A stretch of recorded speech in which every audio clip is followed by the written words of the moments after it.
Mga kakripto, mukhang may matinding galaw na naman na namumuo kay XRP ngayon. Ayon po sa isa sa mga kilalang crypto analyst na si Egrag ay hindi malayong mangyari ang isang napakalaking rally para kay XRP na posibleng umabot ng hanggang 600% ang itataas ng kanyang presyo. Oo, tama po ang narinig ninyo mga kakripto. Galing mismo ito sa mga analyst na matagal nang sumusubaybay sa kilos ng market. Pero teka, ano nga ba ang basihan nito? At totoo bang may tinatawag na Bifrost Bridge na siyang susi sa galaw na ito? Ngayong patuloy po ang consolidation ng presyo ni XRP sa itaas o ibabaw ng $3 na presyo ay sinasabi po ng ilan na ito na ang panahon para sa isang makasaysayang pagsabog ng presyo. Kaya sa video na ito ay pag-uusapan po natin ang detalyado. Yan, pag-uusapan po natin ng detalyado kung ano ang sinasabi ng mga eksperto, ano ang technical na basihan ng rally, at gaano ba talaga kalaki ang potensyal ni XRP sa susunod na mga linggo. Kaya, ayan, bago po tayo magpatuloy, ay pakibasa na lamang po muna ang disclaimer dito po sa ibaba ng ating screen. At ayan mga kakripto, ayon po kay Egrag ay posibleng malapit ng sumiklab ang susunod na mega pump ni XRP. Ang kanyang obserbasyon ay nakatutok po sa tinatawag niyang Bifrost Bridge, isang resistance zone na halos 240 days nang humahadlang sa pag-angat ni XRP. Meron po siyang chart dito na ibinahagi, ayan. Kikita natin yung tinatawag niya rito na Bifrost Bridge na isang resistance zone.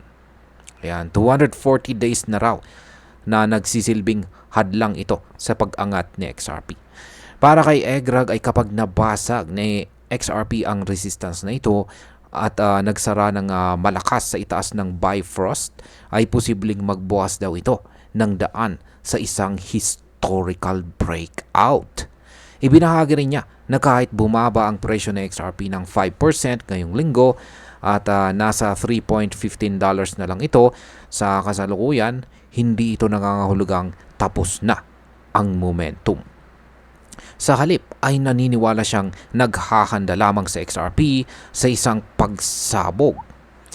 Ngayon ay ano po ang sinasabi ng ibang analyst tulad po ni Ginoong Zach Rector. Ayan, kay Ginoong Zach Rector naman po tayo. Hindi lamang po si Ginoong Egrag ang may bullish outlook kay XRP. Ayon naman po kay Ginoong Zach Rector ay maaari nang tumama or umakyat si XRP sa presyo ng $4 hanggang $5 sa mga susunod na araw.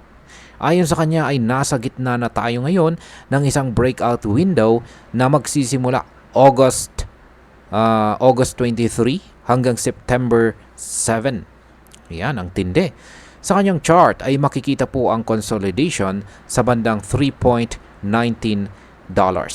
At ayon sa kanya, kung makakawala raw si XRP mula rito, ay hindi na malayong umabot ito sa presyong $7 to $15 sa mid to long term. Ayan, wala po yung chart niya rito, kaya i-check nyo na lamang sa kanyang post sa X.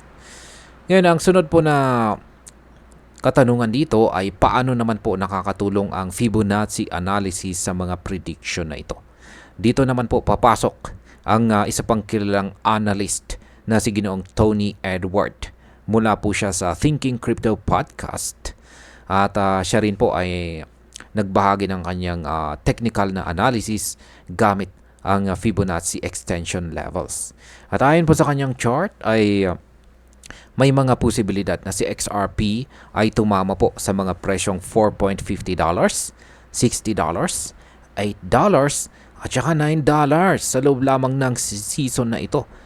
Ang mga presyo na ito ay tumutugma rin sa prediction ng $15 mula sa ibang analyst at posibleng magsilbing mga hakbang or stepping stones patungo sa tinatawag na moonshot ni Egrag na $27. Ayan, check po natin ulit yung kanyang chart ni Egrag Crypto. Ayan, yung kanyang moonshot target na $27. Ayan. Ngayon ay may batayan ba sa kasaysayan ang ganitong mga prediction? Ang kasagutan po sa katanungan na yan ay siyempre oo naman. Ayon pa rin kay Ginong Egrag ay hindi ito basta hula lamang. Tinitignan po niya ang historical rally ni XRP noong taong 2017 kung saan tumaas ito ng 2,600%. Ginamit niya ito upang suportahan ang posibilidad ng isang $33 target sa kasalukuyang cycle. Dagdag pa rito, noong taong 2021 ay tumaas si XRP ng halos 500%. Kaya naman sinasabi ni Egrag na isang target na $7 ay hindi rin malayong mangyayari. Yan, in-average po ni Ginong Egrag ang mga ito at inilabas ang isang realistic na target price na $20 na ngayon ay tumutugma sa kanyang kasalukuyang forecast na 600%. Yan, 600% rally. Ngayon ay saan nga ba ang susunod na resistance ni XRP bago po ang pump? Ayon po sa mga chart analysis, ang susunod na resistance ni XRP ay nakapwesto sa presyong $3.66. Pero hindi lang basta ito ang susi. Ang pinakamahalagang bahagi po ng lahat ay ang Bifrost Bridge dito ni Ginong Egrag.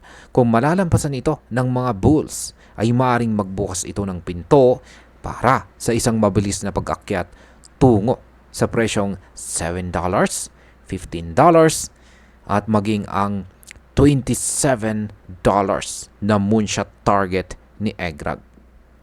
Ang mga susunod na weekly candles ng XRP ang siyang magpapakita kung matutupad nga ba ang prediction na ito.